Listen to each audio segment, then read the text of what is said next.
Good morning, St. Maarten. What's cooking? Today, it's October 9th, 2023, episode 95. Today, I want to wish everybody a happy Constitution Day.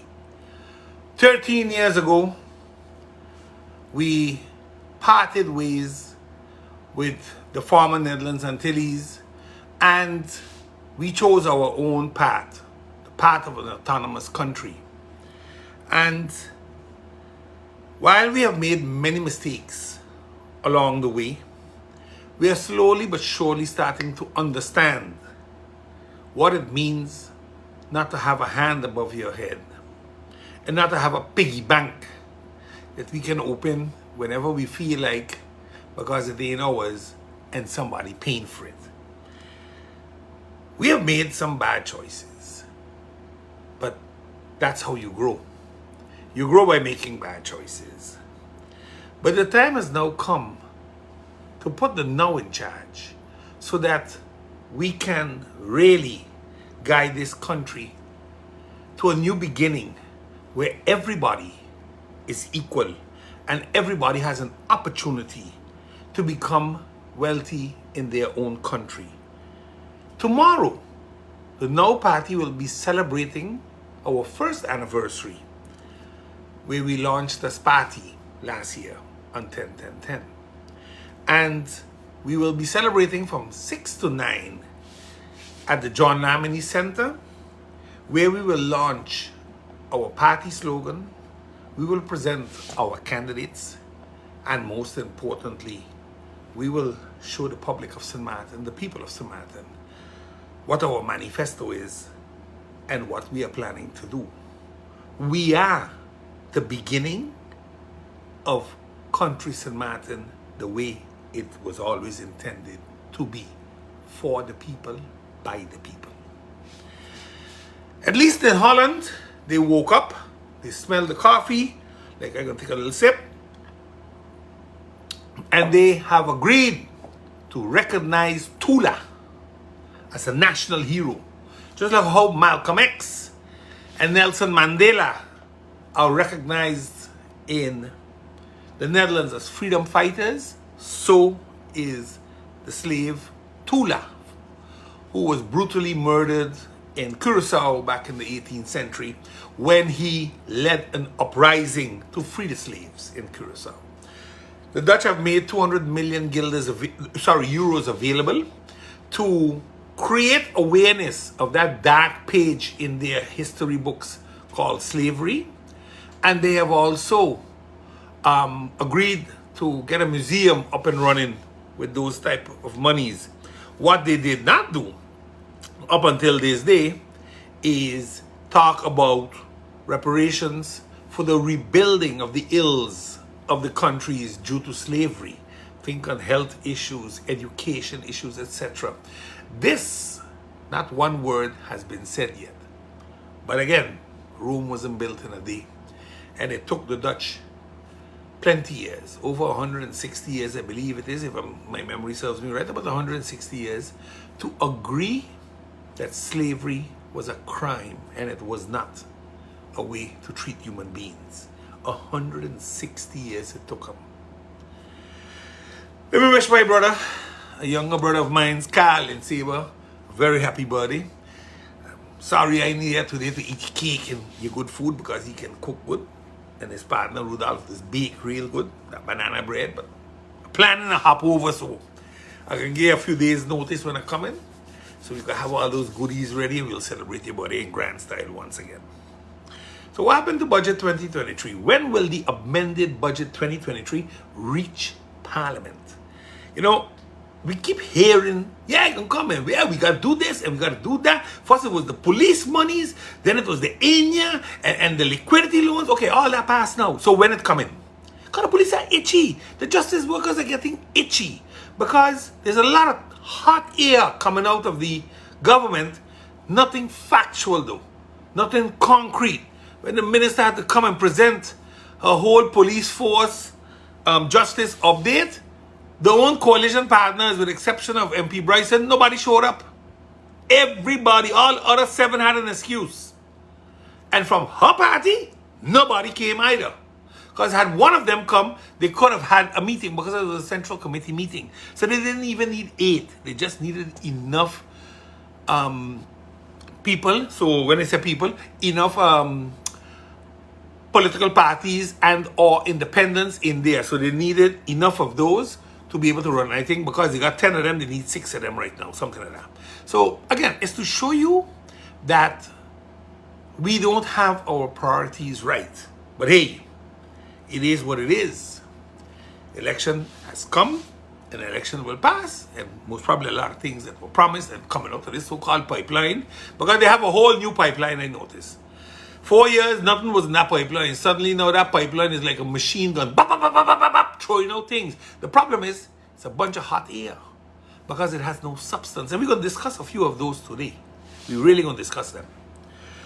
So, CBS, the central bank, said our economy grew with 9.8% back in 2022.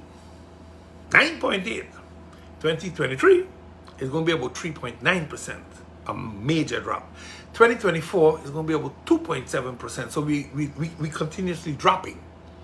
And the reasons for this is that the war in Ukraine is causing a lot of problems. Oil prices are not being lowered on the island. Yeah, we're telling you, they're not lowering the prices while the prices in the world are much lower. And we always hear, yeah, but you see, we had buy this when the price was high. I have never understood why we never go down. And we might go down 10 cents and then we go down 15 cents the week after. Because in 1 week, everything that we bought on the market that was low for 5 months, finished. Only a fool believes that. Because the government makes good money on the taxes. Eh? Remember, they collect 2 times 5% on oil and gasoline products that are imported into St. Maarten. Check it in the papers. Don't believe me, just go and check it. You'll see it right there. But they also said that the much delayed airport, this is the central bank talking now, that the much delayed airport is also causing a serious impact on our economic growth. But we walking down there, we doing everything so great down there. Well, thank God, it isn't a politician. But the central bank, most probably he don't know what he's talking either. That's what the jackass down at the airport said. That the central bank have no clue what they're talking about. But the central bank is saying because of the airport delays, the economic growth of this country has been jeopardized. Point. Also, the Ennia SAGA has caused enough delay in economic growth because we were not sure if we were going to be saddled with another 200 million guilder loan to cover the 300 people in the 3,000 pensioners in St. Maarten. If it was up to our Minister of Finance and the the Prime Minister, we would have been saddled up with that loan. Thank God, Curaçao's country said it ain't happening. And that's where we are today. So, in Holland, there's a second parliamentary inquiry regarding the same tax affair, this Child Care Tax Affair Act that created a disaster for 30,000 people. And now they're saying, but people were warned. The government was warned. The tax people are now coming out and saying, no, hold on. We did our jobs. We told them the law ain't no good. We showed them the law ain't no good. And they all turned a blind eye because of political pressure. Because those days had a lot of political pressure because they're saying there were a lot of people stealing from the government and fraud and all those things. And we're going to bring them the hammer on them and and they destroyed 30,000 families. They just simply destroyed them because they were afraid of political pressure. So they were not doing what was right. They were doing what was politically right. And that is a crime. You come down here, you're locking up everybody in St. Maarten about, they misuse their function, and they misdo this, and they misdo that. But here again, a second inquiry has started in the Parliament of the Netherlands. And they brought in Rutte again. They brought in Kamp again, Bruins, all of them. And you know what Rutte said? But it wasn't harsh enough. Now mind you, because I'm going to come to this later, when I talk about the screening laws. Rutte was a convicted criminal when he was a state secretary in the Balkan Ender cabinet. Do your all's homework. Start checking. Because when you want to talk about moving the screening law, you got to bring tangible things. Like I'm going to show you later.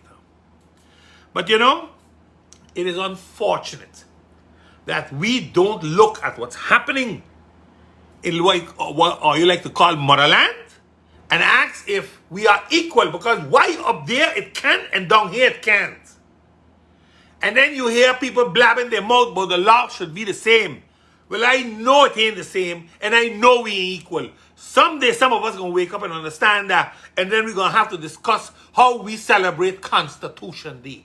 Because our Constitution is the most flawed document we got in this country. Yet we here sitting down drinking, eating, and all kind of shoppiness in Bel Air Community Center right now.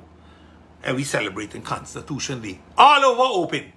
But we celebrating it. Are we serious? We are not serious, people. Now, again, you know, I'm not going to address what's happening in social media too much. But what I am going to address is what's happening now. So the Prime Minister files a complaint, and I understood that complaint was supported by other ministers, and I understand also the leader of the UP. And all of these people got back a letter, personally, and then you hear them talking about that on Facebook. And I'm asking myself, but how is it possible that people can be talking about a letter? And I'm not talking about the Hoover letter yet. I'm talking about the letter the prosecutor personally sent to them. How could the good gentleman have known that? One way only. Those that received it, somebody told him. And then we now go to the public prosecutor's office and we say, oh, we go to a lawyer, oh, make him apologize because it's slander. You know, in my case, back in 2015, I think it was, we were in the courts, and that old yellow journalist, Hilbert Haar, was writing a load of nonsense about us in the newspaper. Things that I have been acquitted for completely today. But I can't do nothing because the newspaper don't exist no more, and he gone hide someplace in some jungle so he could do anything. The judge told us, my wife and I, high trees catch a lot of wind. In other words, when you sit in political positions, expect to be criticized harsher and more, and learn to live with it, because it's part of the business. So, Madam Prime Minister, while I don't agree with all those things that are being said, you better grow up, because it ain't gonna stop. He might stop and then somebody else gonna start. Because nowadays, I have noticed that Facebook is so full of trolls. Like one of your colleague members in the Council of Ministers said, the demon busy letting go a bunch of jackasses. You all let them go. Because you all are creating this scenario. And I am not going to tell him to stop. Because it's amusing to see how this country is reacting. Everybody understand something. Blows going to start to fall and share during campaign. Political realities and even entities are buckling right now, and some are even crumbling. Exposing of politicians has taken a whole new meaning, and nothing seems to be off limits anymore. Who is to blame isn't relevant anymore. What is very relevant will be the serious political damage that is still to be done to many contesting politicians this election. Everyone is for themselves and God will be for us, as they normally say. But this is going to be a rough campaign. This is going to be a rough election. That is clear from now already. I want to congratulate all the police officers and justice workers on Police Week. I know you are going to be celebrating for a whole week.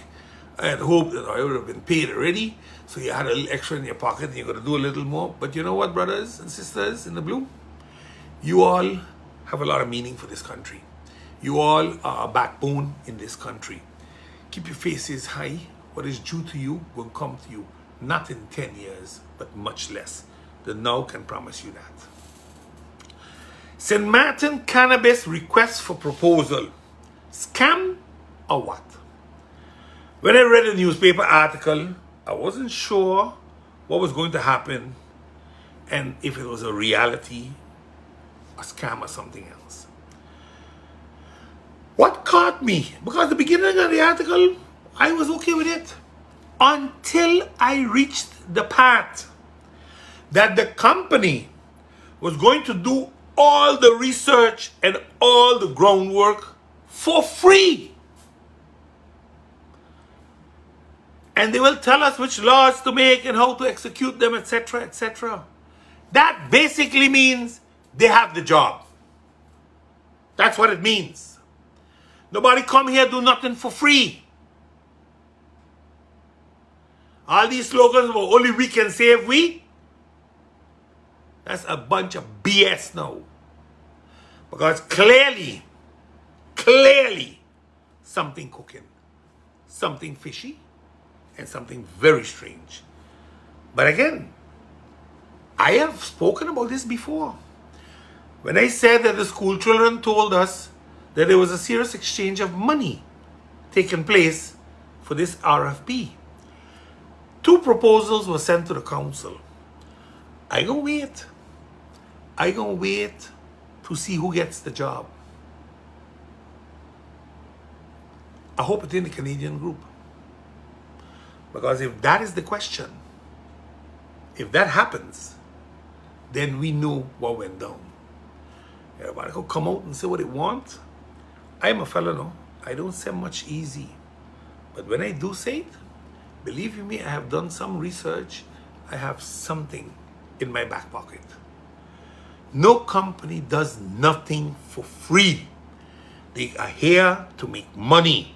They are here because they want something in return. And what they are getting exactly in return, in my opinion, must be permission to use their established patterns to grow, distribute, and sell weed in St. Maarten. So that they will have the coffee shops, they're going to have the grow houses, they're going to have the distribution centers. I need to know if they're the new weed owners of St. Maarten. I need to know if our people even stand a fair chance to become rich in our own country, or if we once again going to stick to a selected group of people. I am asking this publicly because if this government was so serious about weed, cannabis legalization, where the damn zero tolerance policy be? Where is that? So at least we'd keep people out of jail for having a little weed on them, or allowing them to plant a little weed in their backyard. Was this advice for the RFP passed by all ministers? Were all ministers in come when this happened? Or was the justice minister not there because she don't agree with it? That's why there's no zero tolerance policy. Talk to me, people. You all in government, you are playing dangerous games. I have said it before. I'll say it again. The cannabis legalization is to make local people rich. St. Maarteners. Not Canadians, not Americans, not Chinese, not anybody else who come with money. Tell them take that money. Stick it where the sun don't shine. That industry is ours and ours alone. Don't fool yourself for that, minister. This little scam you're running with, this RFP, gonna become a big problem down the road. And we all know how we solve problems. So let me be very clear. Come clean with the RFP. Tell the people of St. Maarten who gonna get the work. Who gonna get the profits? Tell me that this RFP have nothing to do with growing, nothing to do with patterns, nothing to do with licenses. Come out and say that. And then we good to go. Because in Holland, since 2021, they're busy changing the laws for cannabis legalization. Laws that we have here too, that will need adjustment. But we bring in a Canadian group? Are we serious? We cannot be serious, brother. Something strange. And I go find it. I'm going to dig until I find it. I'd hope never to go here. But Minister, I need you to understand the consequences. Ask your friend, Minister of Finance, the consequences of bearing point. An agreement, not signed there, an agreement from COM to do it and then break it, costing this country 14 million guilders and most probably more counting yet. Go and ask him, because that's what it is. And if I'm wrong, come out and say I'm wrong. Then maybe I'll bring you the verdict so you can read it. Because the judge made him pay $1 million already, and the government didn't contest the other 12, 13 million that they're going to claim for losses. Because the unsigned contract was still a contract because the Council of Ministers gave permission. And that's where that's the scenario you are getting into right now. So yeah, one acts, because the shenanigans this government is playing is only going to cost us more money. Again, this government now, through various ministries, is destroying our people. And I don't understand why. Because we are doing this for some kind of sense of belonging for where we don't belong. We got to stop that. We really got to stop that. The APS coverage issue. When I read the newspapers and the report of the General Audit Chamber regarding the coverage ratio of the pension fund being under 100, I got a little worried, because the pension fund, once their coverage ratio is under 100%, it means they can't meet their liabilities. They don't have enough liquid capital to cover their costs. That's what it means. Now, the problems is last year, the pension fund lost 45 million guilders. And it had to do with different things. It had to primarily do with investments on the international market, but also it had to do with return on investments locally.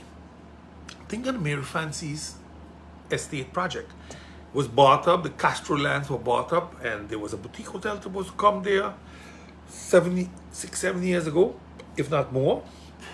Nothing. It's still a bare piece of land with a nice rock wall in front. They had surfaced the waterway through the property to ensure that it wouldn't erode. So, well done. I was there when those projects were being carried out, and they were carried out correctly. Then we have the tail end parking lot. That was an exchange of land by the government for premiums they owed. So money didn't come in, an asset came in, but the asset isn't yielding any return. You see, when you have money, you invest the money and you get a return on investment so the fund can grow. A parking lot is nice, but if you're not going to exploit the parking lot and do something with it, then you have a problem. So I'm going to come to that back a little later on. Then you have the Onyx project. That is the homes they built in Cahill. Those were expected to fly off the table like hot sales. It ended up being a drama for the pension fund, and they had to go into a complete all-in 100% financing. And the people to buy these $200,000+ homes, it created that you needed two people that were earning at least $3,000-4,000 a month. So it did create a bigger burden than they anticipated. So their turnover on the monies went much slower than anticipated. Then you have the rainforest adventure. a lot of money was invested there because of politics. That had to do with Carnival Cruise Lines, politicians that are no longer politicians, basically convinced the then APS management and board to invest in rainforest. Until this day, rainforest ain't pay back a guilder. They are now looking at remortgaging that, refinancing that loan. And that means for APS a problem. Because again, a lot of money was not yielded the way it should have been yielded in there. I think the only good project they really pulled off was the one on the Wanchedeskin Boulevard, the green buildings there with the land in the back where they're going to build their own office and other things. I think that was the one that at least they got a good return on investment, because all the office spaces are rented, so they do get back money there. But again, I think all these things, with the exception of rainforest, the intentions were right. It didn't pan out right, and now APS finds itself in a little problem. APS also created their own investment company, but that didn't pan out well at all, and they found themselves closing down that company, basically writing off a debt of another 1 point something million, I think 1.4 or 1.7 million guilders they had to write off.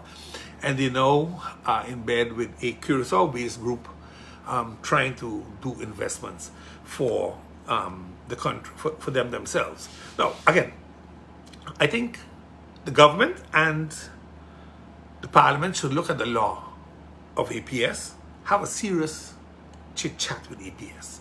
There's a lot APS can mean for us. I've spoken to APS people recently, and I think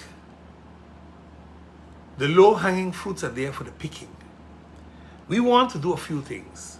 So Maarten has infrastructure that needs to be done that we are paying for right now. I'm talking about buildings and rent. The new parliament building, we pay about 1.7 million guilders rent a year.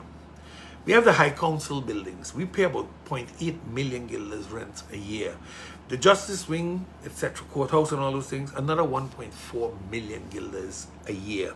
And then the rest of the stuff, most of the other buildings are put under the facility management, which is under the Ministry of General Affairs, and there's another 15 million there. So when you add this up, very fast you reach to 19 million guilders approximately, easily. If you ask APS to build the new Parliament building, the new High Council buildings, and you build those, for example, with a big parking lot where the old government building was. You take the parking lot here of TLM, what we know it as the TLM parking lot, that's APS's parking lot. You build the Justice Wing there with the courthouse, and you also create public parking for that area so that the festival village and all those things can work. Now again, all of these things are money yielding buildings.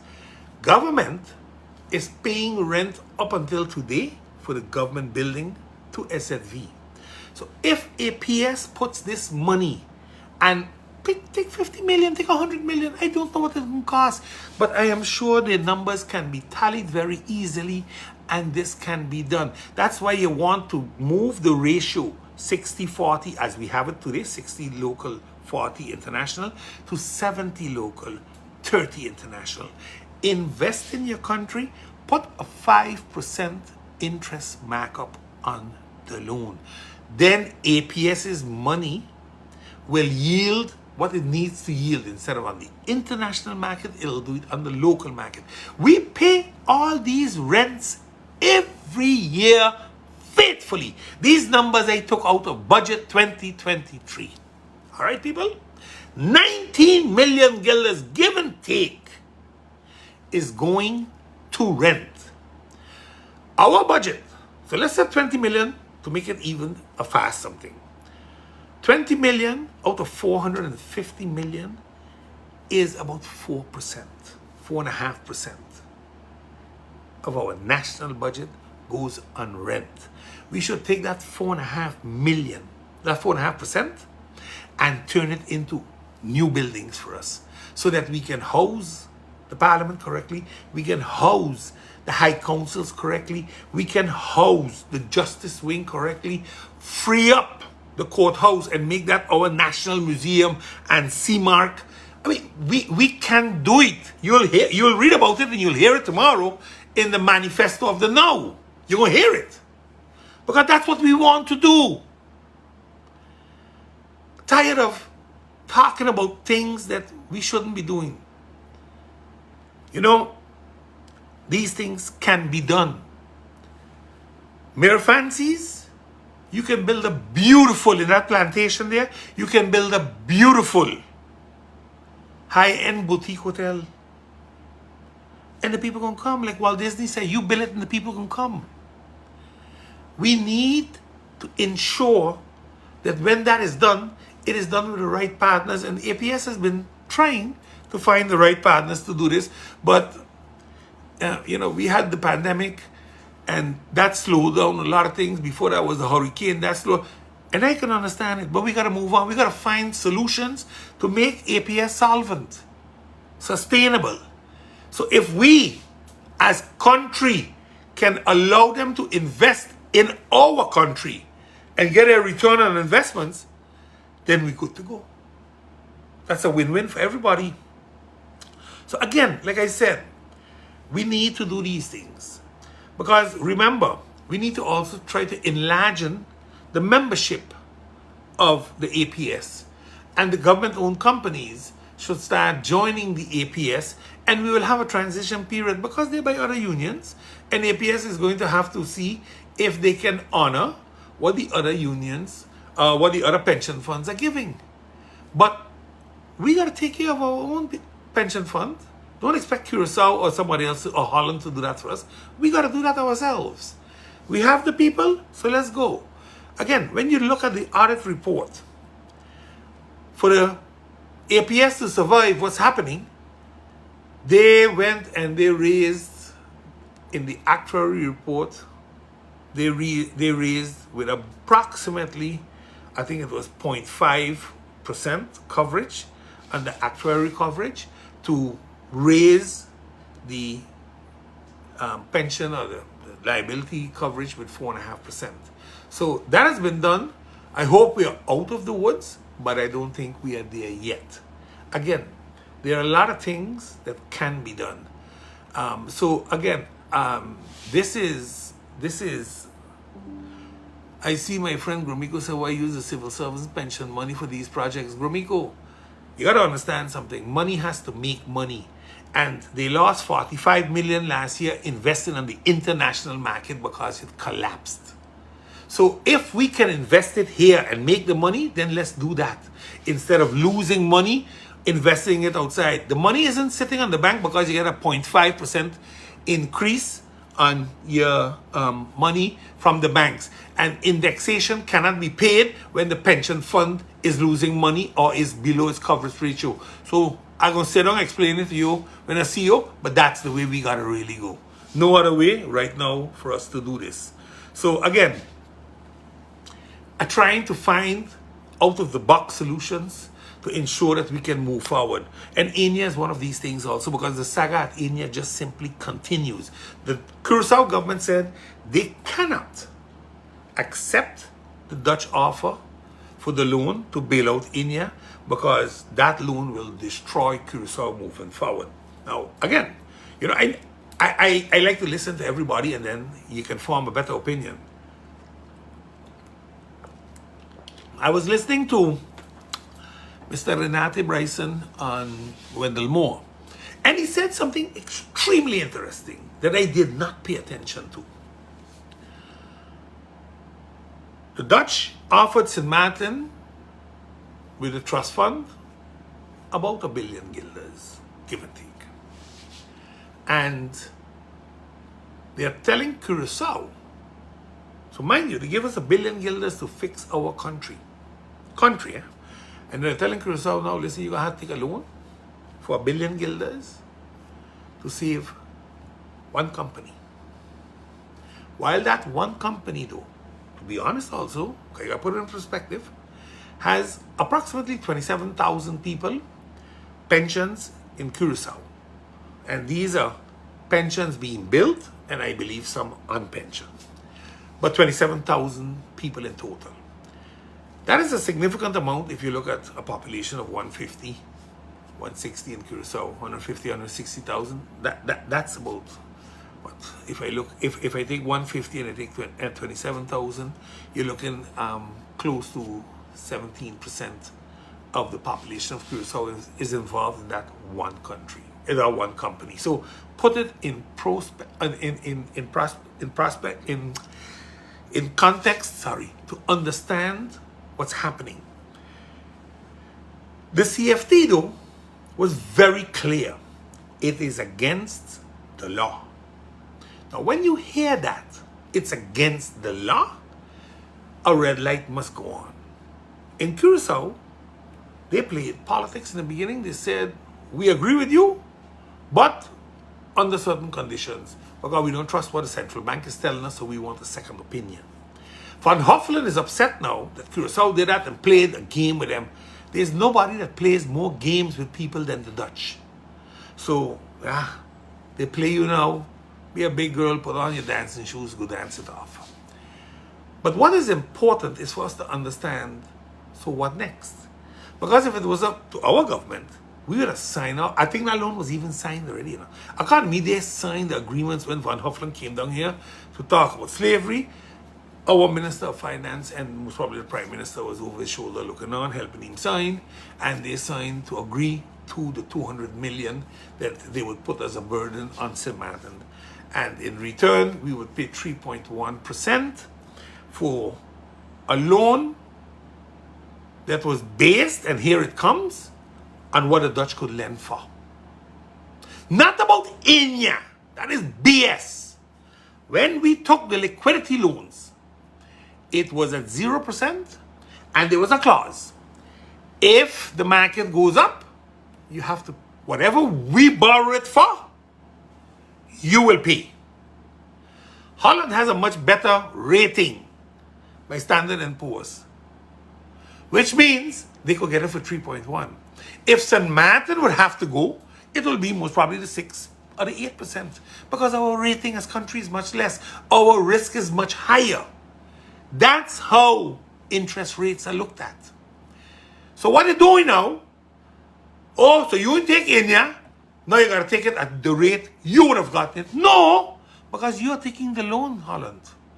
And the loan is at 3.1%. So if you charge me 8% or 6%, you're making money on me.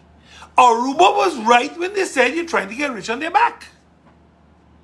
But you see, these dummies here in Philipsburg, they're afraid. Take the Dutch to courts. You have a contract with them for your loan. And that you're talking about extending the loan or refinancing the loan. The contractual agreement was there before Ennia appeared. It was there. We all knew what it was, 3.1. Ennia came afterwards. You were already discussing 3.1. Ennia came afterwards. And you swallow it as if it's normal. You're a puppet. That's what you all are. A set of damn Dutch puppeteers. When they tell you jump, you ask how high. That's what's going on. But you see, Curacao decided they ain't doing this. They're not going to destroy their country. They prefer to go down themselves than have the Dutch force them down. They're going to take the choice. They're going to make up the money and try to pay them out, because what was agreed, because St. Maarten seemingly didn't even understand this, is that they created what they call a debt house construction. Ennia, when you looked at it inside, Ennia leaving the pension was dead. So they were going to shut it down. And they would take out the other pieces of the Ennia company, like the insurances, and so they were good, and they would put them on another level and continue with them. But they would shut down the pension fund. So at all costs, Ennia's pension fund was going down. Even the Dutch said it didn't make no sense to keep Ennia pension fund afloat. Yet, you're jamming me with a $600 million loan. Something ain't adding up. Something is not adding up, and we are not doing nothing. We are just, yes sir, yes sir, yes tanty, and you're signing. Well, we got to be the biggest fools in this country. I want to thank the Curacao government for pulling the plug, because there is no loan for St. Maarten. The Dutch said if Curacao out, there is no loan. And now St. Maarten got to pay the piper. Every man on his own. God for us all. If the Dutch change your pension, your premium from 3.1 upwards, go to courts. Go to court. Fight their ass all the way. Fight them. Tie it up. Let's see what they're going to say then. You see, I was happy when I saw the best islands tell Holland, cool off. Stop this illegal bullying. You notice how they got the attention from everybody in Holland right away? Bonaire, Statia, and Sabre stood up and told the Dutch, up, donderen. This ain't going to happen so. We have rights in our country. You can't just trample over me. So like how the other commenters and everybody else got rights, we too have them. And things are changing. So again, let the government explain us. I don't know what they're going to do, but just let them come and tell us what it is. I, again, want to bring to the forefront what we presented in Parliament is the best solution for Ennia, where the government needs to go and stand up and say, Ennia, we're going to take over those 3,000 people. We're going to make sure that they are brought under by APS. We will cover what needs to be covered. And when Ansari monies come back, you start bringing them back to us too. But we will start covering them for now. In return, you give me the Mullet Bay land as collateral. I can hold on to that. It's country. Eventually, if I get back the Ansari money, I'll pay you for the land, or we make the land swap for the money then. Otherwise, I can pay the Ennia cost at APS, and I keep Mullet Bay, and we find a proper developer to build Mullet Bay and protect the beach for the people of St. Maarten, and put the road alongside the beach and outside of Mullet Bay once and for all. It can be done now. It will be done by the now government. I can guarantee you that when we get in, there will be some serious changes in how the wind blows in St. Maarten. Because what we are doing right now is still facilitating for a few instead of facilitating for all. But again, like I said, there is no best deal in Ennia if it is not the proposal of Christopher Emmanuel. Because like the Minister of Finance said, everything else that the MPs brought up was shot down by the Dutch. I know he didn't bring up the Christopher Emmanuel deal. But everything that the MPs brought up was shot down. Maya, it is what it is. What can I say? Now, this, it first used to be the general health care insurance, then it was the national health insurance, then I understood it was Otley Care, and now it's the Sustainable Health Care Act. But all of them, whichever name you want to tag to it, it's still a mess.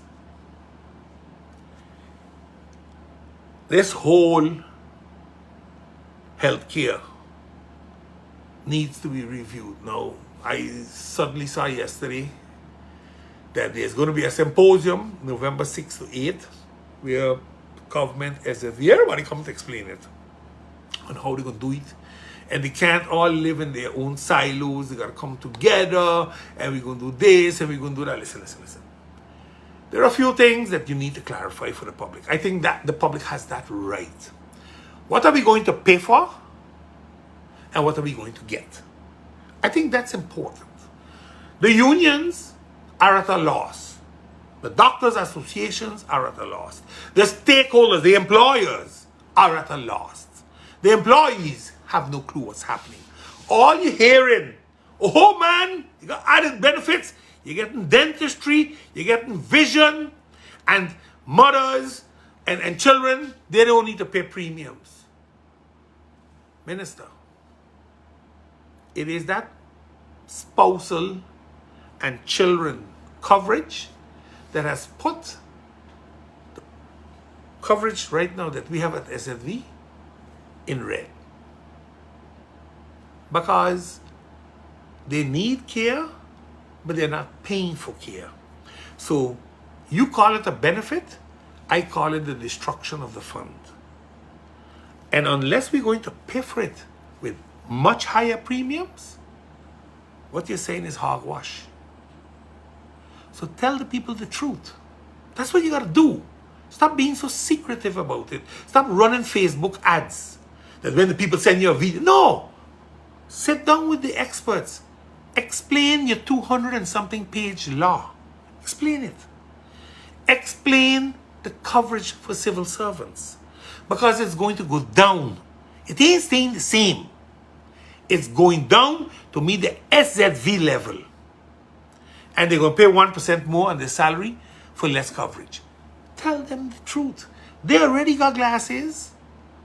They already got dentistry. Tell them the truth. That's all you got to do. Because we all belong to the general population now at the hospital. That's third class. That's the general population, not second class that they had. Tell them the truth. The unions are so frustrated that tomorrow they are meeting at the Little League Stadium at 1 o'clock. And they're going to present to the government the 150 plus questions that came out of a union meeting that they had in, I think it was John Lamini Center. The place was so full that they had them all over the place outside in the parking lot and everything. Because people are seriously concerned. This law was to go into effect the 1st of January 2024. That's when it was scheduled for. That ain't gonna happen no more. You all ain't gonna be scared.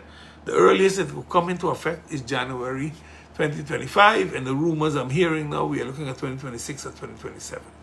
That's what I'm hearing already. You see, it sounded so good. We have a national health insurance, we remember, and we're going campaign. And then they realized that what they had was a bag of hogwash. I can't say another word. But again, I'm going to explain it to all you the way it should be explained, because it's wrong. It's completely wrong what's happening. We got to be honest. Healthcare is an expensive something. And yes, it's something that every country desires and wants. But you can only get what you can afford. And we have to tell the people this. And if we are willing to pay extra, then it's going to happen. But if the people cannot pay extra, because 54% of this country earns minimum wage, they got to be covered too. And 74% earns less than a livable wage of 3,500 guilders. We got to have a serious problem raising premiums. Businesses can't afford it. The employees can't afford it. So who the hell gonna pay it? Who gonna pay it? If the working population cannot pay more for health care, you cannot increase the benefits of health care. Yes, you can bring savings with generic medication. Yes, you can bring savings by doing much more in your hospital here so that you don't have to send people abroad. But you can also change the BIC registration so that doctors can come from abroad and work here instead of only getting one set of people that carry a certain registration. Yet we send them to hospitals abroad to operate, and we refuse to accept that registration of doctors. So you see, there are things that need to be reviewed. There are things that we have to look at and see where we can go with these things. But again, we need to understand that it is not as simple as, oh, we have a new Sustainable Healthcare Act. That is not true. And people should not be taken down that road. They should not. I agree with you, but there isn't much more that we can broaden the base on, because we are up to 10,000 guilders. We can go up to 15,000 guilders, and I think maybe 3% or 2% or 1% will stay over that earns about 15,000 guilders a month. It's not many people though. So we are at the 10,000 guilder plateau right now, and that was about 1,500 people that joined.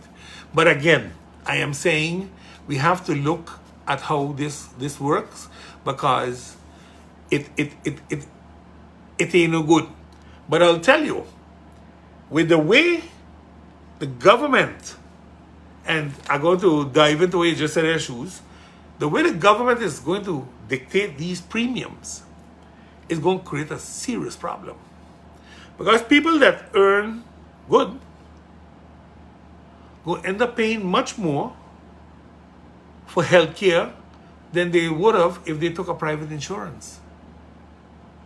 So if they take a private insurance and it's cheaper than the premiums you pay for healthcare, and you got Magical Gold and you got better benefits, then they might take you to courts, because you are imposing a law on them that is costing them more money. So how is this going to work? So again, it is not as simple as it looks. And that's why I'm saying we got to be careful with how we are decimating the information to the public. We got to be fair and honest with them today. Tell them what they're up against. You know, statements by the government about, oh, there's so much negativity out there, and today for me, tomorrow for you. That's a bunch of childish nonsense. We here talking about national health for the country, and you're sitting on information and you're friggin' lying about it. That's criminal. That ain't nothing but go today for you, tomorrow for me. That's criminal when you're lying to people and you're sitting on proper information. But then again, this government, and last night I went on the SER board. I went on their website. Only the chairman is not vacant. Every other position on the SER board is vacant, because our Prime Minister has opted not to sign their national decrees. That means that the SER, the Social Economical Council, cannot give an advice on this healthcare. They cannot. Bravo! That's how you all continue trying to shaft people. But I'm going to continue exposing our BS, all right? Continue. I could do it too. I just read, I check, I back check. I am tired of you all telling people half-truths. Tell them the reality. I mean, when you look at this whole coverage, there is no way the premiums going to go down. Premiums are going to go up, and coverage will go down. That's the onlyest way we can make this Sustainable Healthcare Act sustainable. Because if more money going out than coming in, it ain't sustainable. It's bankrupt. We know from now already the civil servants are going to pay about 1%, 0.95% more, and for the local employees, the working class and the businesses, I don't know what the premium is yet. I haven't seen it. I haven't seen the law. I haven't heard a word about it. I know you all weren't asked about it, so I don't know. And I know for sure it's going to be higher. It ain't going to be lower. It's going to be higher. So again, A lot of people have these concerns. Again, but there are more concerns because the pension age. Will the new pension age of 67 or maybe even higher, which is part of the country packages, have a negative impact on this sustainable health care? Because you continuously paying into something, but will it have a negative impact? Yes or no? These are older people. Do we have to have a different coverage for them? Will that cost more? How does that work? What about people that need special care, or people that don't earn much but are growing and they're going to need more care? How does that work?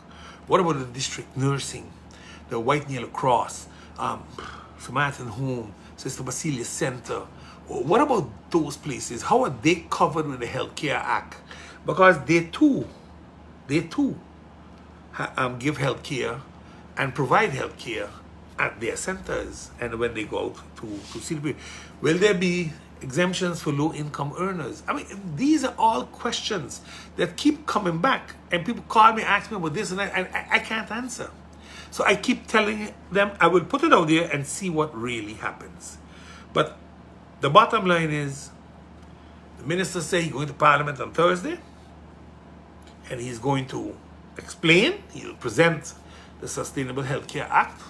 I'm going to hopefully attend that meeting, listen to it very carefully, make my notes, and if he comes with nonsense, you'll hear it next week Monday. If he comes with things that are acceptable, I will talk about them.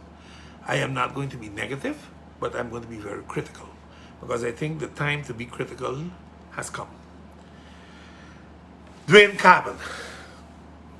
Clients now want to hold the government, the bank, and the notaries responsible for their losses. Last week, I'm saying it good? Yeah, last week there was a meeting at, I think it was Salem Pepe, one of those places, where the duped clients of Carbon were meeting. I believe it was Mr. Olivier Arundel.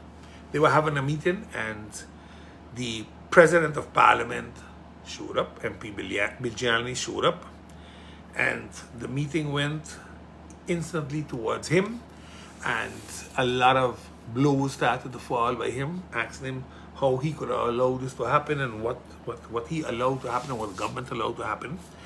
And now I can understand that frustration that they turned on him, but I think at the same time, you got to be clear on a few things. Government gave the company of Mr. Carbon, I think it was Melbourne or whatever, a business license. And he got a building permit to build the next amount of units in Coal Bay. That's where government went. Now, naturally there are steps in between that you, as Romy, you will go and check the pores. Yeah. I would want to assume he didn't have a planning permit, but he did have a building permit, and that building permit most probably would have had the roads in it, and how the sewage would run, etc., etc. Seeing you going up in the hill, ambulance and fire department, especially those two emergency vehicles, must be able to get up to the homes, so that if there's an emergency, the roads are in condition to get up there, etc. All these things came up in the meeting, that they were not in order, etc., etc. Look, at the end of the day, to make a very long story short, this has been going on for years.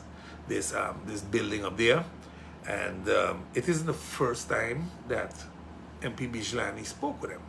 That was what caught me a little off guard. In 2021, he also met with them together with MP Bryson, and they told the people that time that they were going to find a win-win situation for that Carbon, and they would both get what they want, and everything would work out. That didn't happen. Things only got worse, to be honest. There was a meeting in 2022 called by the committees with the Minister of Romy, so he could explain, what's really happening up there. in the budget of 2023 in March, a lot of questions were asked again. In May of this year, a meeting was called, but the chairman didn't show up and the vice chairman had to call off the meeting because there was no quorum. And we go on and on and on. Government itself clearly had no interest in solving this problem. The unfortunate part is it gives the country a bad name. The carbon case is a case for the public prosecutors. That's fraud. What happened there is fraud. That's just a criminal case. The government has to safeguard the country, though, against a bad reputation. And that piece I was missing, to be honest. When you hear the MP, and you know, I'm now reading what was written. When the MP says, by saying nobody can point a finger at him for asking for anything, why are you saying that? Was somebody else, was another MP blamed for asking for something? Are you going that direction? Because you see, there were 2 MPs mentioned, and you come and make this statement now, and that leads people to think wrong. I don't know if you meant it that way, but I think that we need to understand, as MPs, we represent everybody, including those that might feel ashamed to say that they were duped or whatever. It doesn't take away our task to represent them. Telling them to write a letter to the petitions committee, we are past that stage, MP Bichilani. We are past that stage. Right now, the prosecutors got to go and do their job. An investigation, if not already started, must be started and ensure that the people that were duped are either recompensated or an agreement is found, or like the bank said, they're going to auction off the place to get their stuff, you know.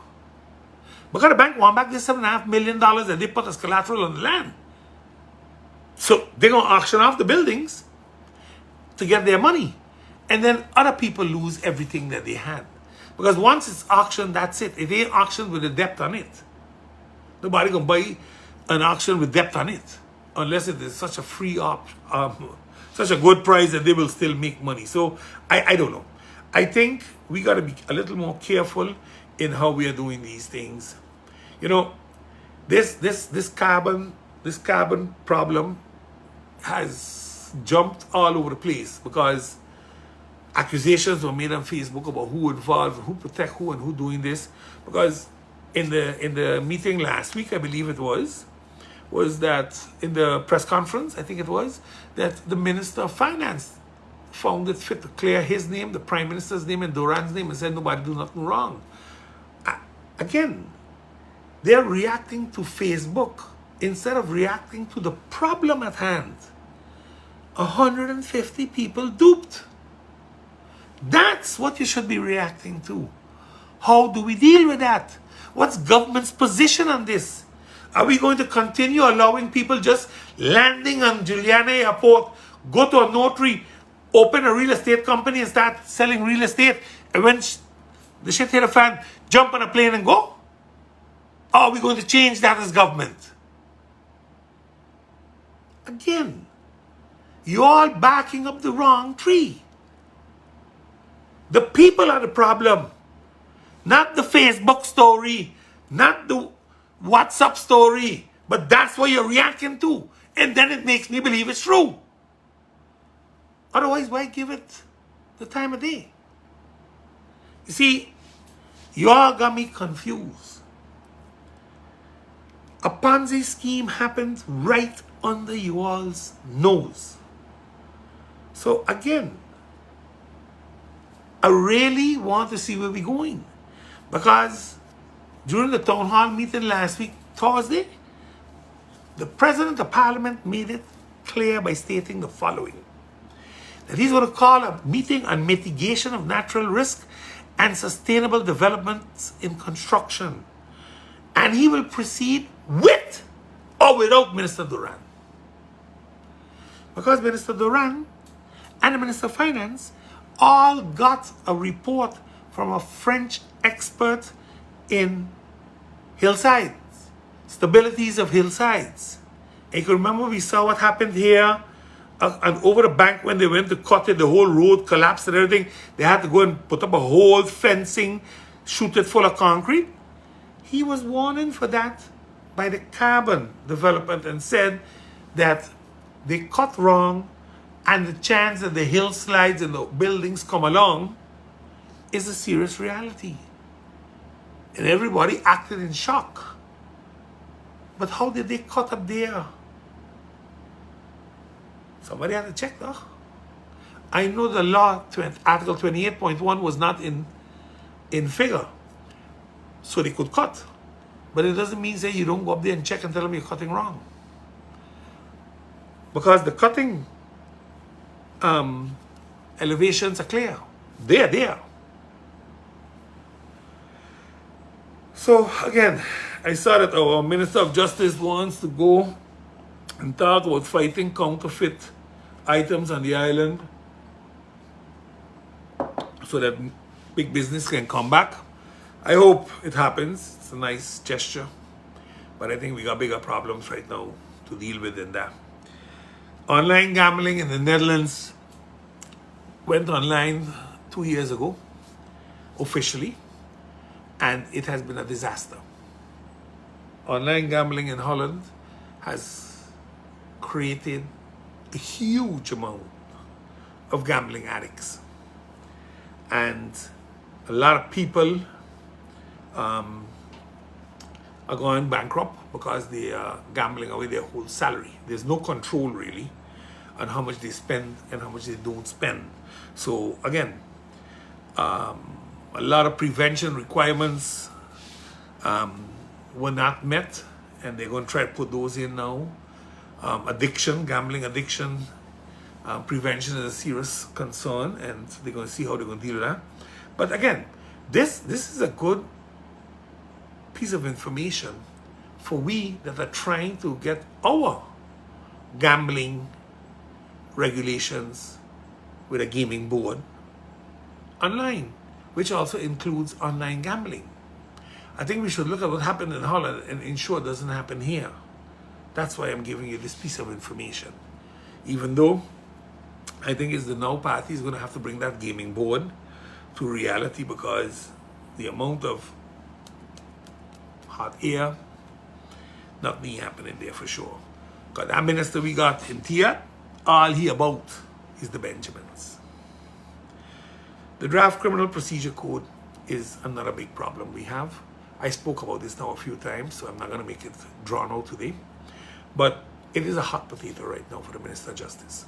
Why? Because Parliament, over the past 3 years and 20-something meetings, created a new draft criminal procedure code. So the one that we got, the one that Aruba and Curacao also got, Aruba accepted theirs, maybe 1 or 2 modifications. So Maarten, though, decided they're going to adjust it. And they're going to adjust it so that it is fair for all concerned. And from the 600 and something laws, about 100 and something laws were adjusted, I understood. And in connection with the CAFT laws, those were already sent to the Justice Minister because next year that is due. And the rest was also, I believe, sent to the Minister, requesting her to send it to the Council of Advice and also have the courts and the prosecutor's office give their opinion on it. Now, why do I say it's a hot potato?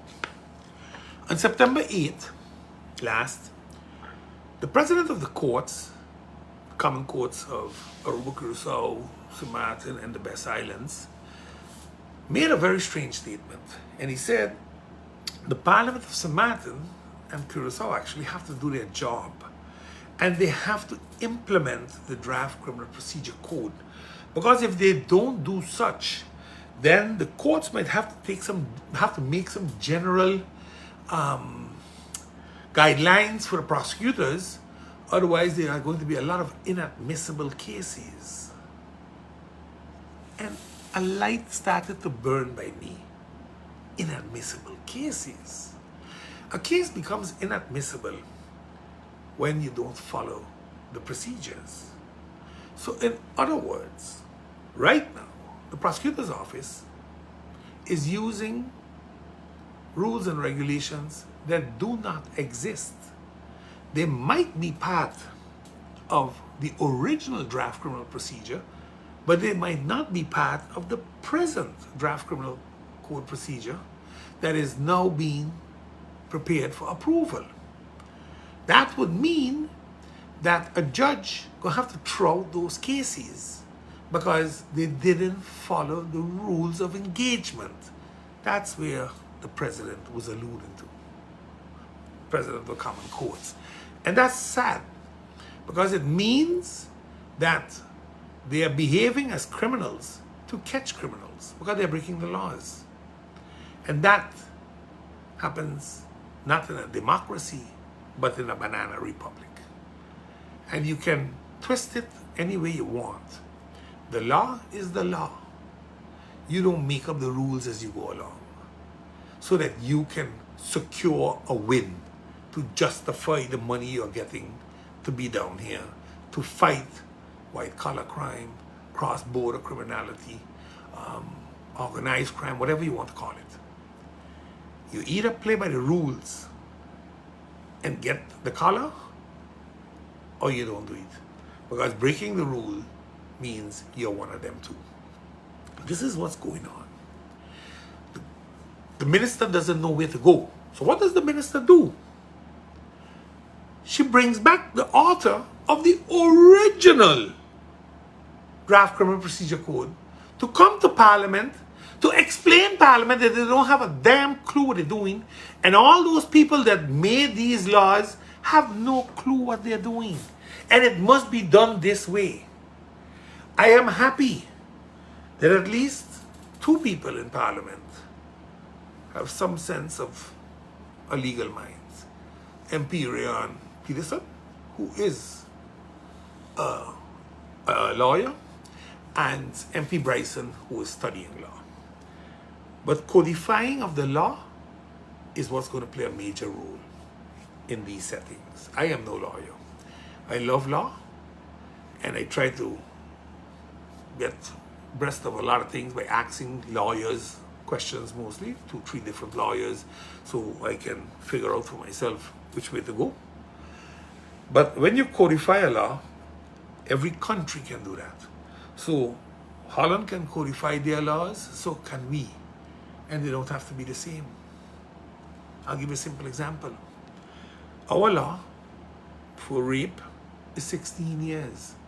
Any infant below 16, any child below 16, if that child has intercourse with an older person, consent or not, it's rape. In Holland, that age is 12. You see the difference? Same law. One says 12, one says 16. So please don't tell me how a procedure should be. Because if we tell you you can't do A, B, C, D, then you can't do it. That's what the law says. And that people are going to be set free because you made a blunder, then you should have done it the right way. Don't blame Parliament for that. Don't blame the parliamentarians for that.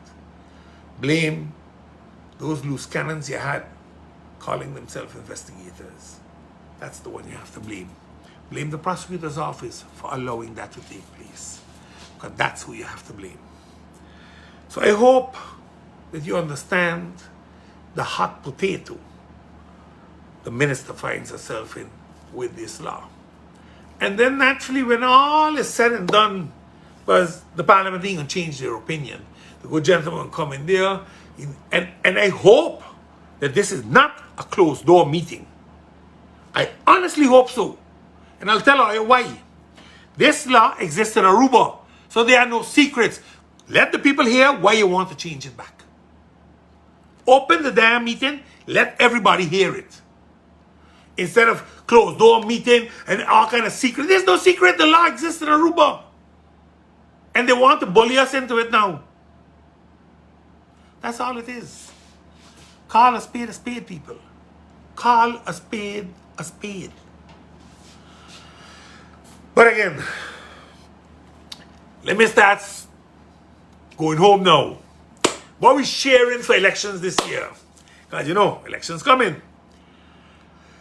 Budget 2023. This amended budget better come because it need to pass. Otherwise, crap go smoky pipe for the justice workers.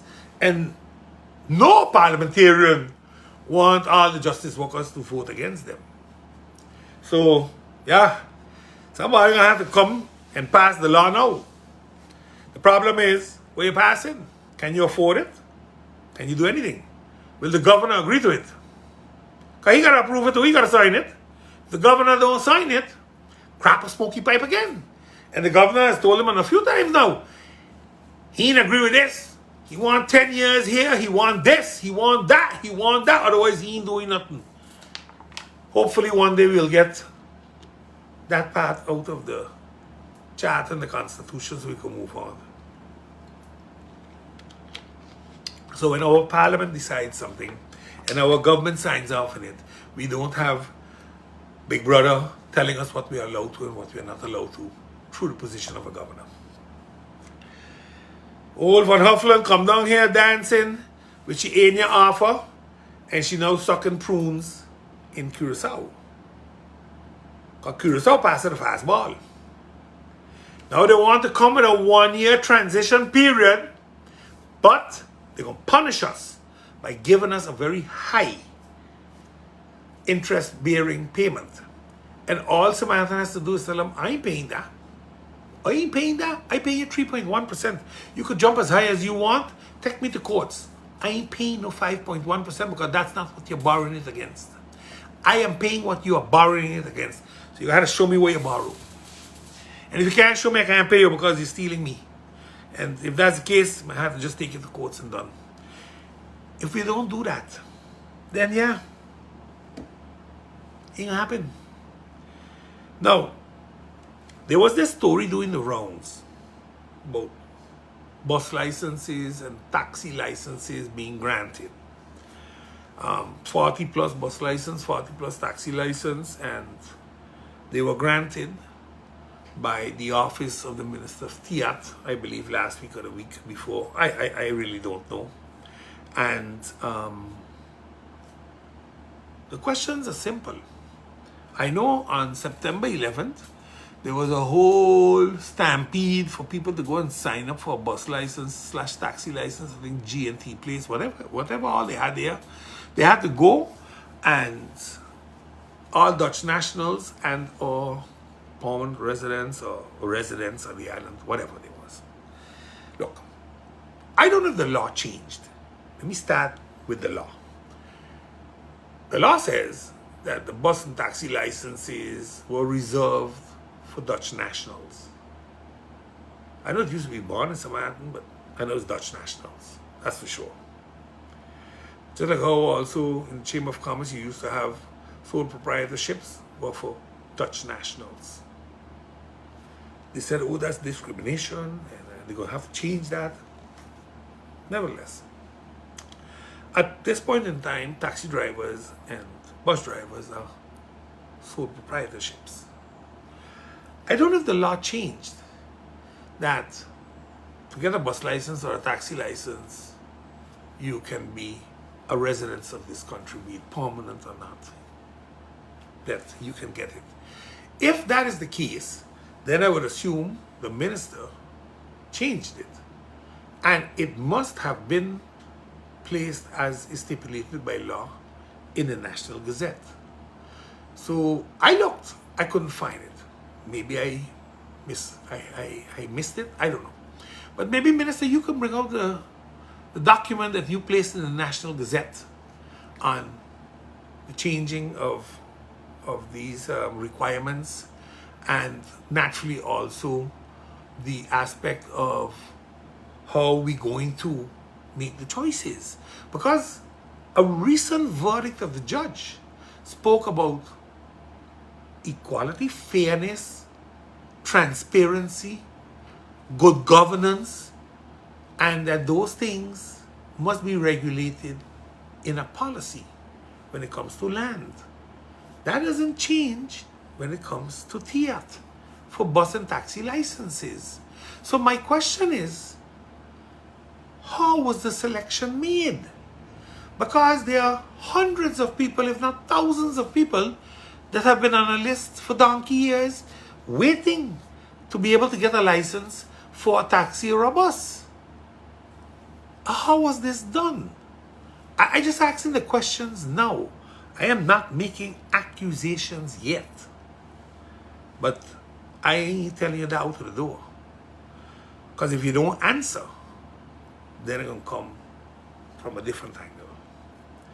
Look, politics is a dangerous something. I don't like to make accusations if I can't prove them. But this one is so blatant. The amount of people that have called me, they gave me names, they gave me taxi numbers, who get what, who didn't get what. And I said, for now, I'm going to ask the questions. The next time, I'm going to come with plates and names. And then the party will start. Who get what or who didn't get what, I don't know. I pray that this is not another scandal in the making, not another political vote buying scheme, because this is what it is. Every time we have elections, if it ain't land, we give it out. It's taxi license, bus license, business, all kind of things that we can give, we give. I've seen it. I have seen this happen over and over. And there comes a time that we have to stop this nonsense. The problem is this. All those taxi drivers, all those bus drivers are struggling in the off-season to keep their heads above water. And now we're going to saturate the market once again. Look, I have no problem. I have absolutely no problem that if somebody passed on, that license is given to a new person. Or if somebody can't drive anymore, but the bus was his sole income, that you give him a help chauffeur. That's what the law was made for. But to now pick up all the help chauffeurs, give them licenses, means that all those help chauffeurs will be replaced by new help chauffeurs. That's what it means. No more, no less. Because in the beginning, the minister started talking about he's going to check this and he's going to check that, and he is going to take in plates that were not used. That's what I understood. Now suddenly new plates were given out. So maybe the minister can explain this a little better so that we understand how the permits were allocated. Were they transparent? Were they fair? Because that's the question. And, you know, will the parliament question this, or will the COM question this, or is this going to be just simply business as usual? You know, maybe it's time that the ombudsman starts to ask a few questions, and if the answers are not clear, a systemic investigation will start. But like I said, we got to ask the questions, because it seems that it ain't happening, and that's the problem. You know, again, I don't want to deprive anybody of a living. That's not my goal here.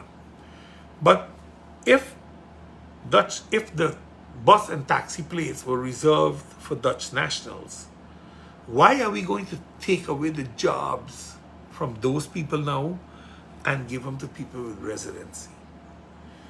Our own can't get,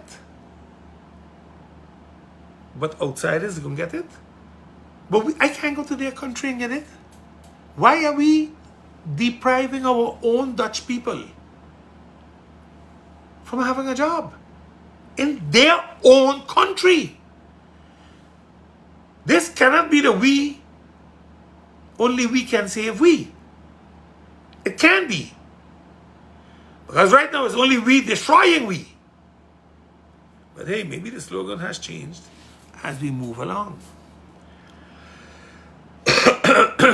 Again, police officers, their payments are a serious problem. And I seriously had hoped that the government would have said, listen, 44 million is a lot of money. We're going to try to offset it in a few years, and this 10-year nonsense should not be accepted by no unions or nobody.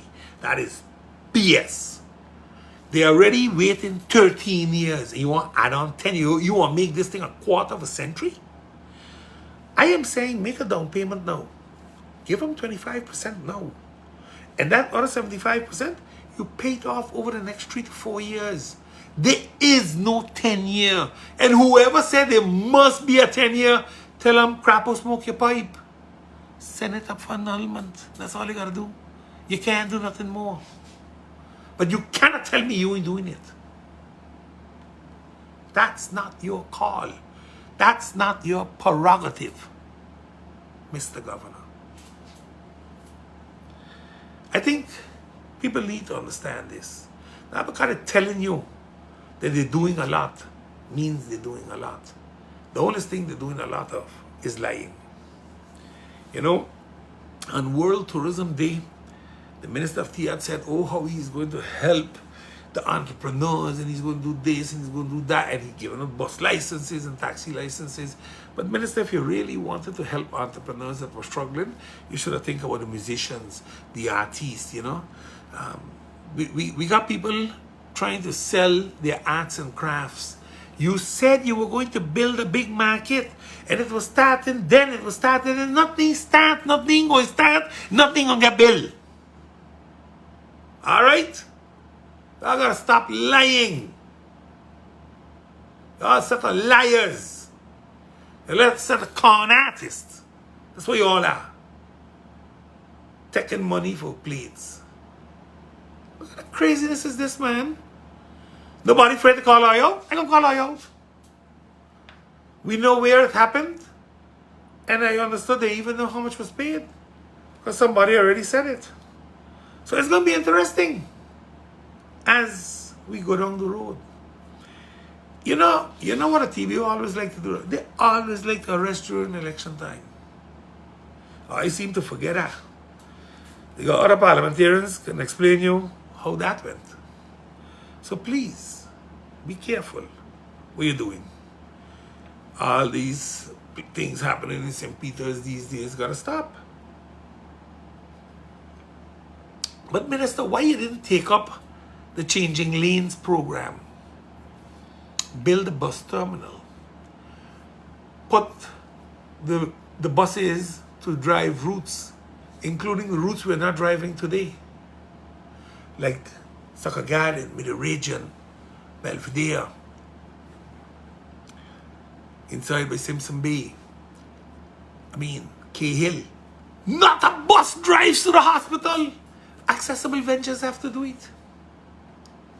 So if you really wanted to do something good, you should have picked up Changing Lanes from the day you got it and started to work on it. I noticed our Minister of Education got so much articles in the newspaper, I wonder if he's working for the Herald. In closing, I am happy that MP Bryson and MP William Allen stood firm on the Ennia loan. I'm happy that Curacao said no. So let's see where we're going. Please call Emmanuel, take his proposal, and start to work on Ennia. I think he gave you the principal thought. Now work it out and do something good for this country. I was a little surprised when I read that the Minister of Finance said that the board of the central bank and the director getting rid of them because they didn't function good, and you know the hero bank, but the hero bank happened years ago. All those board members are gone already, and now the central bank. So now we got the Ennia, and the director then from Hero isn't the director now, and the board members now got to go too. But Minister, this happened under your watch for the last 5 years? Because you were there before as Minister of Finance, so I think you came in before in the interim group, and then now, so about 4.5 years. But under your watch. So if you're going to send home those board members, you should send them yourself. Because you're just as wrong. You were right there all the time. And like they said, the buck stops by the Minister. You're the shareholder representative of the central bank for country St. Maarten. Nobody else. You're the ones that put the board members there, together with your Curacao compadre. Nobody else. So don't pretend as if it's them and not we. Like I keep saying all the time, I have asked Parliament to legalize weed. Now we come with this request for proposal nonsense. No tolerance policy. Ministers on different bandwagons. Younger generation getting locked up for smoking weed instead of making us rich people in our own country because we would have been able to build a new economical pillar. But don't worry. Come January, the now will be elected. We will form the government. And I can guarantee you, this is one of our priorities because we're going to rebuild our economical market one step at a time. I notice a lot of politicians now suddenly are for the seniors. Everybody waving that seniors flag. And I'm happy. I'm happy you're doing it, but I'm happy that, let me rephrase that because I'm saying it wrong. I hope it's not only political. I hope that you must do it from the heart. If you really want to serve the seniors, if you really want to make sure they enjoy their golden years, then don't have no political stunts done. Mean what you say and say what you mean. Because I'm 60 years old. I'm becoming a senior. So yes, I go make sure that when I reach my golden years, at least we got it regulated. I am working hard because I see people today. I have 4 seniors that I help every month personally because they can't put the food on the table. That 98 guilders they promised them up to now, some of them ain't get it yet. But they were waving a flag how they gave them a raise. But they ain't get it yet. Seniors are the people that built what we have today. And we are so disrespectful to them because we try not to help them. I have begged the Minister of Finance to stop taxing them. And he could have, because it was about 3-4 million a year, on extra, on taxation money they're getting in. Man, they gave that away for 4 years already to Bearing Point because of his stupidity. Throwing out Bearing Point. So don't come talk no stupidness to me, brother. Go and find the money to help the people. But because you're not even close to retirement age, you don't care. You believe that all of them going to be dead and gone when you become a senior. That's how you're all thinking. But you're going to have a rude awakening come January 11th. You're going to have a rude awakening. And when those seniors tell you enough is enough, don't cry, you know. Because nobody listening then anymore. Our screening laws in St. Maarten have to be thrown out. I am going to be running a campaign on that. And I'll tell you why. I keep hearing this word equality. But we can be equal. Because back in 2004, 2006, someplace around there, that time, State Secretary Rutte was convicted for racism. You hear the word I use, right? Convicted. But he was the Prime Minister of the Netherlands for the past 11 years. How will this work that up there, you don't go through screening, so you can be convicted and still become a minister. But if you are under investigation, mind you, not even convicted, under investigation down here, you cannot become a minister.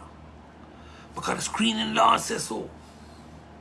You can remember what happened in Curacao with the minister Bram. He couldn't become a minister because he had done a sexual act with a student 20 years ago in Holland. Sexual acts that we give suspended sentences for here. The courts overturned it and said he can become a minister in Curacao. So why are we having these screening laws for? Maybe it's time to get rid of them. That's our choice. Not the Duchess' choice, not the governor's choice. That's our choice. And if they don't want to sign it, we continue. We don't need the ministers to be given the oath by the governor. That ceremonial act, we can have our prime minister do it. I think the time has come that we change the way we do things in this country to please others. We are a country, then let's start behaving like one. Just like how we got to take care of our financial bills, we can take care of our political matters. Take care. Bunks is out for today. I need you all to reflect on 13 years of constitutional freedom and ask yourself, are we freer in 2023 than we were in 2010? And if the answer is yes, have a happy Constitutional Day. And if the answer is no, let's think about what we're going to do come January 11th, 2024. Bunks out. One love.